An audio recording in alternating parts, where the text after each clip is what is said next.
আসসালামু আলাইকুম, আমন্ত্রণ জানাচ্ছি আজকে এপিসোডটি দেখার জন্য। আশা করছি কাছে দূরে সবাই অনেক বেশি ভালো আছেন। দেশি মুরগি কষা মাংস রান্না করব। রেসিপিটি ভালো লাগলে চ্যানেলটাকে সাবস্ক্রাইব করে সাথে থাকতে পারেন। তো এখানে আমি কটা কাপ পরিমাণ তেল দিয়ে দিলাম। সরষে তেল নিয়েছি, চাইলে কিন্তু সাদা তেলও নিয়ে নিতে পারেন। আর পেঁয়াজ বাটা দিয়ে দেবো, আধা কাপ পরিমাণ পেঁয়াজ বাটা দিয়ে দিচ্ছি তেলের মধ্যে। এখন খুব বেশি ফুটে উঠতে পারে, ছড়িয়ে পড়তে পারে বা ছিটে যেতে পারে, এজন্য কিন্তু চুলার ফ্লেমটা কমিয়ে দিতে হবে। আর এখানে 2 টেবিল চামচ পরিমাণ আদা এবং রসুনের পেস্ট দিয়ে দেব।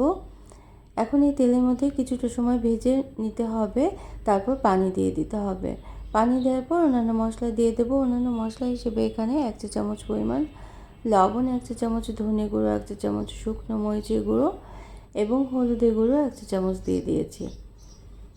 আর জিরে গুঁড়ো 1 চা চামচ দিয়ে দিলাম। তো জিরে, হলুদ, ধনে আর শুকনো মরিচের গুঁড়ো এবং পরিমাণ মতো লবণ দিয়ে, তো পানি দিয়ে আরও 1 টেবিল চামচ পরিমাণ তেল দিয়েছিলাম। মশলাটা কিন্তু খুবই ভালোভাবে কষিয়ে নিতে হবে। মশলাটা যখন তেলের উপরে উঠে আসবে, তারপর ছোট পিস করে কেটে রাখা মুরগির মাংসটা কেটে ধুয়ে পরিষ্কার করে নিয়েছি, উপরের স্কিনটা সহই দিয়ে দিয়েছি।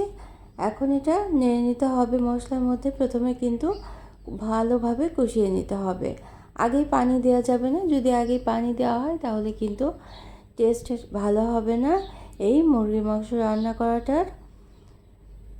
আর একটু শক্ত ধরনের থাকে কিন্তু দেশি মুরগি, এই জন্য খুব ভালোভাবে কষিয়ে নিতে হবে। তো মশলার মধ্যে প্রায় 10 থেকে 12 মিনিট কষিয়ে নেওয়ার পর একেবারে শেষ পর্যায়ে আমি 1 টেবিল চামচ পরিমাণ গরম মশলা গুঁড়ো দিয়ে দিতে হবে। গরম মশলা গুঁড়োটা যদি আগেই দেওয়া হয় তাহলে এই ঘ্রাণটা কিন্তু ভালো থাকে না। এজন্য প্রায় 10-12 মিনিট মশলার মধ্যে চিকেনটাকে কষিয়ে নেওয়ার পর চিকেনের কাঁচা গন্ধটা যখন চলে যাবে, ঠিক তখনই গরম মশলা গুঁড়োটা দিয়ে দিতে হবে। গরম মশলা গুঁড়ো দিয়ে আরও 5 থেকে 7 মিনিট নেড়ে নিয়েছি। যখন তেলের উপর উঠে আসবে তখন রান্না হওয়ার জন্য পানি দিয়ে দিতে হবে। এখানে আমি 3 কাপ পরিমাণ পানি দিয়েছি এবং লো মিডিয়াম আঁচে ঢেকে রেখে দেবো। রান্না করে নিয়েছিলাম প্রায় 40 মিনিটের মতো। 40 মিনিট রান্না করে নেওয়ার পর চিকেনটা খুব ভালোভাবে হাড় সহ সিদ্ধ হয়ে গিয়েছে। হাড়টা খুব শক্ত থাকে এই মুরগির মাংসের, এজন্য একটু পানি দিয়ে সিদ্ধ করে নিতে হবে, একটু বেশি পরিমাণ পানি দিয়ে। তবে খুব বেশি পানি দেওয়া যাবে না, কারণ একেবারে মাখা মাখা ঝোল রাখবো আমরা, খুব বেশি ঝোল রাখবো না। আর চাইলে কিন্তু আলুও দিতে পারেন। আমি ঢেকে রেখেছিলাম 40 মিনিটের মতো। 40 মিনিট পর রান্নাটা খুব সুন্দরভাবে হয়ে গিয়েছে এবং আমি আবারও নেড়ে নিচ্ছি। নেড়ে কষিয়ে নিতে হবে কিছুটা সময়।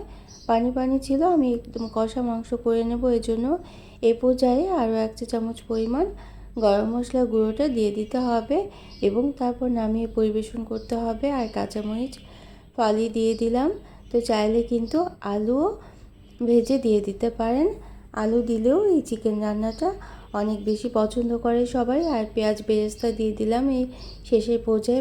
পেঁয়াজ বেরেস্তাটা কিন্তু অবশ্যই দিতে হবে, যে দেখতেও ভালো লাগবে এবং খেতেও ভালো লাগবে। যারা এই পর্যন্ত থাকলেন একটা লাইক দিতে ভুলে গিয়েছেন, অবশ্যই একটা লাইক দিয়ে দিতে পারেন। প্রয়োজনে কমেন্ট করতে পারেন আর শেয়ার করতে পারেন ফ্রেন্ডস অ্যান্ড ফ্যামিলির সাথে। আর যারা প্রথম ভিজিট করছেন তারা চাইলে চ্যানেলটিকে সাবস্ক্রাইব করে বেল বাটন প্রেস করে অল অপশনটা সিলেক্ট করে সাথে থেকে যেতে পারেন নিত্য নতুন রেসিপি পাওয়ার জন্য। তো সবার জন্য অনেক অনেক ভালোবাসা রইল, সবার অনেক শুভকামনা আর সুন্দর সুন্দর কমেন্টের জন্য অনেক অনেক ধন্যবাদ। Thanks for watching. Allah Hafiz.